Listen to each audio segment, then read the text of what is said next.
परमेश्वरले संसारको न्याय कसरी गर्नुहुनेछ? पवित्र शास्त्र बाइबलका दर्जनौं स्थानहरूमा यसबारे भविष्यवाणी गरिएको छ। यसलाई महासङ्कटकाल भनिन्छ। बाइबलमा यसलाई निष्पट अन्धकारमय दिनको रूपमा उल्लेख गरिएको छ। भविष्यवक्ता मलाकी भन्नुहुन्छ, त्यो आउने दिनमा संसार जलेर भस्म हुनेछ। त्यो यहोवेको दिन हो। यहोवे नै सर्वशक्तिमान परमेश्वरको नाम हो। यो हिब्रू अक्षर YHWH बाट आएको हो। धेरै जसो बाइबलहरूमा यसलाई यहोवाको रूपमा लेखिएको छ। बाइबलको प्रकाशित वाक्यको पुस्तकले यहोवेको दिनलाई विस्तृत रूपले चर्चा गरेको छ अनि यसलाई सर्वशक्तिमान परमेश्वरको क्रोधको महादिन भनिन्छ। यो एउटा न्याय हो जो 7 वर्षसम्म टिक्नेछ। यो न्याय थोरै मानिसले कल्पना गरे जस्तो केवल क्षणभरको कष्ट वा सतावट मात्र हुने छैन। प्रभु येशू भन्नुहुन्छ, त्यस बेला यस्तो महासङ्कटकाल हुनेछ जो पृथ्वीको सुरुदेखि अहिलेसम्म भएकै थिएन, न त फेरि कहिले हुनेछ। यो सङ्कटकाल बितेका कुनै पनि युगभन्दा अझ झन खत्तम हुनेछ। यसले सारा संसारलाई निल्नेछ। त्यति बेला केवल एउटा सिङ्गो देश मात्र होइन, तर समुद्रको सुदूर टापु समेत उम्कन पाउने छैन। क्रमअनुसार हरेक राष्ट्र, हरेक समुदाय र हरेक व्यक्तिको परमेश्वरको क्रोधबाट न्याय हुनेछ। परमेश्वरको वचनको आधारमा यो 7 वर्षको सङ्कटकाल बितेका कुनै पनि असभ्य युगभन्दा अझ डरलाग्दो हुनेछ। यहाँसम्म कि प्राचीन मिश्र देशको दासत्व, प्राचीन असुर र रोमीहरूको क्रूरता, एडल्फ हिटलरको तानाशाही, दोस्रो विश्वयुद्धको नरसंहार तथा नुहाको पालाको जलप्रलय भन्दा पनि झन खत्तम हुनेछ। तर अन्तमा महासङ्कटकालको परिणाम चाहिँ एउटै हुनेछ, त्यो हो यस संसारमा भएका दुष्टहरूलाई हटाउनु र संसारलाई शुद्ध पार्नु। प्राकृतिक विपत्तिहरूद्वारा सङ्कटकालको विशेषता झल्किनेछ। यी विपत्तिहरू यति बृहत हुनेछन् कि मानिसहरूले यसलाई परमेश्वरका काम हुन् भनी बुझ्नेछन्, जस्तै भुइँचालो, खडेरी, महामारी, रोग, व्याधि र विशाल आँधी बेरी। अहिले हामीहरूले यस प्रकारको विपत्तिहरू भोगिरहेका छौँ, तर यहाँ हामी के देख्छौँ भने आउनेवाला विपत्तिहरूको सामु यो त केवल एउटा पूर्वानुभव मात्र हो। यस्ता आउनेवाला दुःखद घटनाहरू परमेश्वरको न्यायको एउटा अङ्ग हुनेछ। तेस्रो विश्वयुद्ध, त्यस बेला परमेश्वरले दुष्ट मानिसलाई न्यायको हतियार हुन अनुमति दिनुहुनेछ। यो तेस्रो विश्वयुद्धले संसारलाई सखाप पार्नेछ। वास्तवमा आउनेवाला सङ्कटकालको निम्ति नै विश्वयुद्धको भविष्यवाणी गरिएको हो। साथै यी भविष्यवाणीहरूका केही खण्डहरूले आणविक अस्त्रशास्त्र प्रयोग हुनेछ भनी सुझाव दिएको छ। हाम्रा ICBM र MIRV जस्ता क्षेपास्त्रहरू साथै भयानक जैविक हतियारहरू पनि प्रयोगमा आउन सक्छन्, जसले पृथ्वीको धेरै भागहरूलाई विषाक्त बनाउन सक्दछ। तर सर्वशक्तिमान परमेश्वरको संयमी हातलाई धन्यवाद छ, किनकि सारा संसार नाश हुने छैन। येशू ख्रीष्टले त्यो सङ्कटकालको अवधि घटाइनेछ भन्ने सङ्केत दिनुभएको छ। यदि त्यो अवधि छोटो नपारिदो हो त त्यहाँ एउटै व्यक्ति पनि जिउँदो छोडिने थिएन। विश्वयुद्धपछि अनिकाल र रोगले संसारलाई सखाप पार्नेछ। विश्व जनसङ्ख्याको 1/4 नाश हुनेछन्। यसको मतलब कमसे कम 1 अरब मानिसहरू त्यस बेला खानेकुराहरूको असाध्यै अभाव हुनेछ।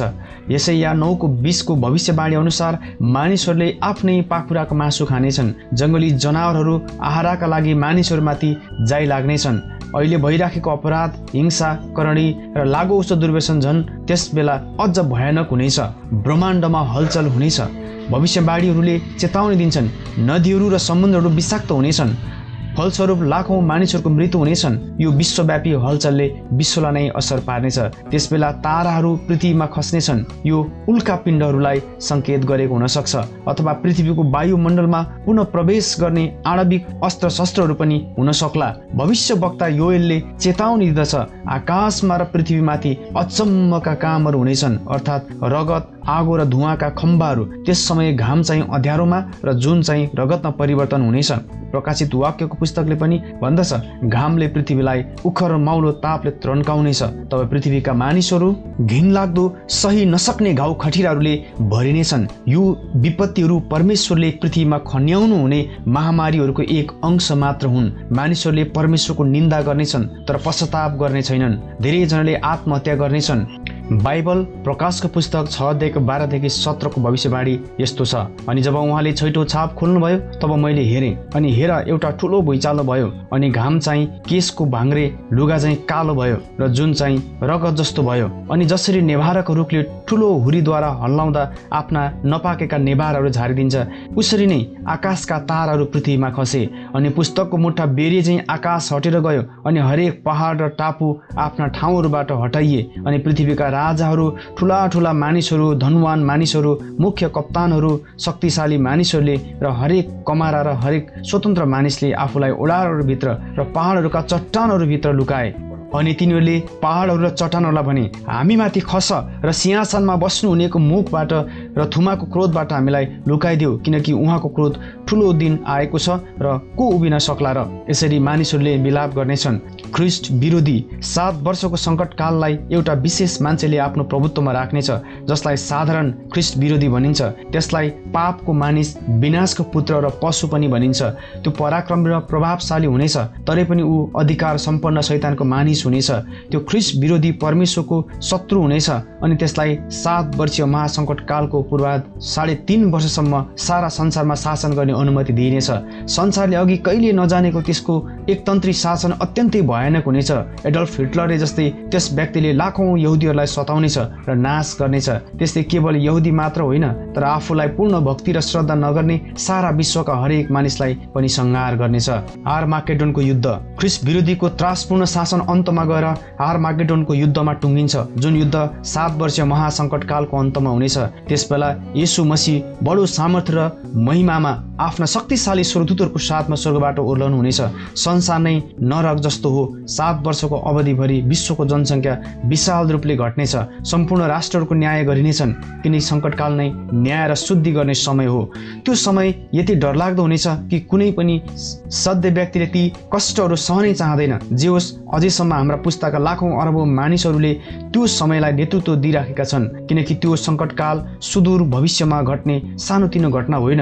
यद्यपि त्यो सङ्कट नजिक छ, यो कुनै पनि दिन सुरु हुन सक्छ। साँच्चै आज हाम्रो वरिपरि त्यो विपद तयारी भइरहेको हामी देख्दछौँ। बस अब रह्यो केवल समयको पर्खाइ मात्र।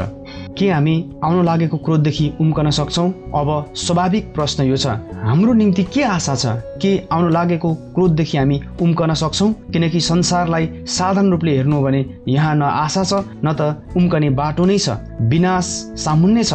हाम्रो दुष्टमती र घृणित कामहरूले गर्दा त्यो दिन निश्चित तोकिएको छ। तर व्यक्तिगत रूपमा जसले परमेश्वरको वचन सुन्नेछ अनि आफ्नो दुष्टता र अविश्वासदेखि पश्चाताप गर्छ, उसको निम्ति केवल आशा मात्र होइन, तर आउने लागेको न्यायदेखि पूर्ण उद्धार र पूर्ण छुटकाराको समेत प्रबन्ध छ।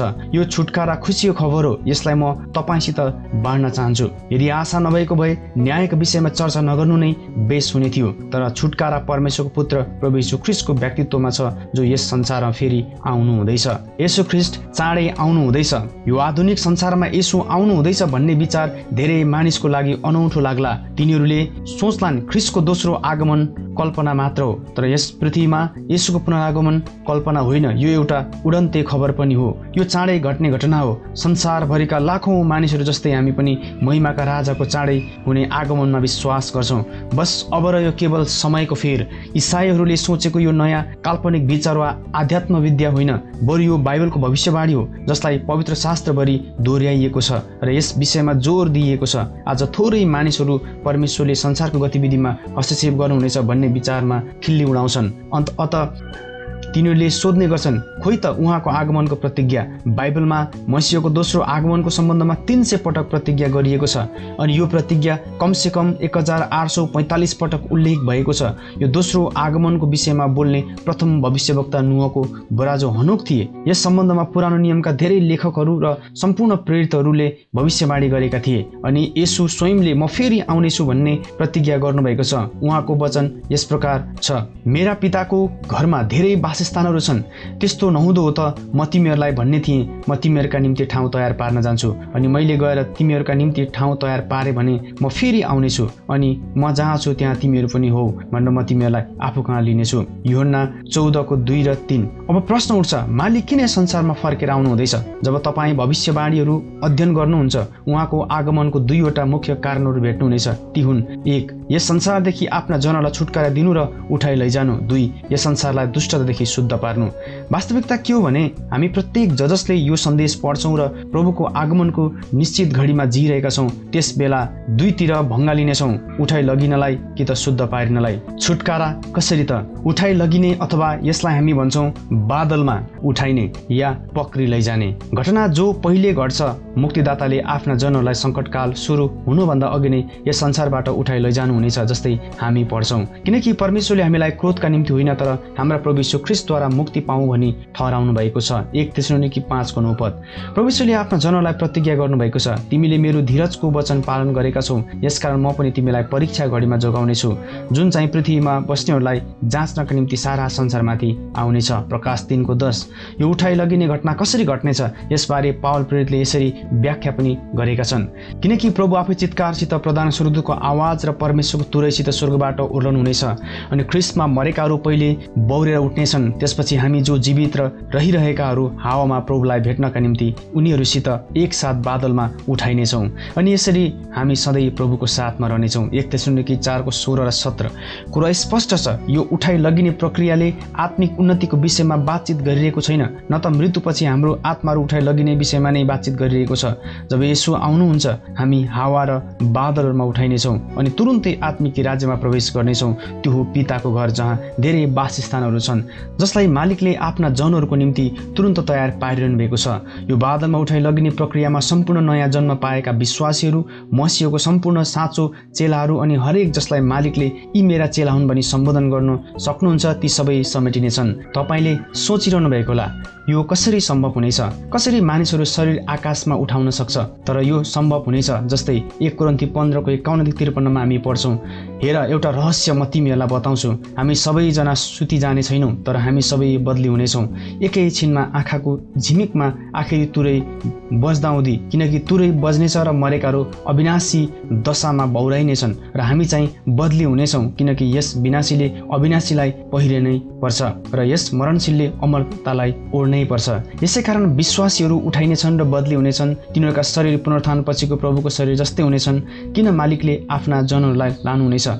किन येशू मसीहका यी साँचो चेलाहरू उठाइ लगिनेछन्? तिनीहरूलाई महासङ्कट कालदेखि छुटकारा दिन यसो गरिएको हो। यो संसारलाई शुद्ध पारिनेछ अनि पृथ्वीमा रहेकाहरू सबैको न्याय हुनेछ। यो डरलाग्दो न्याय अवश्य सुरु हुन्छ। यो ठुलो सेतो सिंहासन अन्तिम न्याय होइन, यो 7 वर्षको अवधिभित्र संसारलाई शुद्धिकरण गरिने न्याय हो। यसलाई भनिन्छ सर्वशक्तिमान परमेश्वरको क्रोधको महान दिन।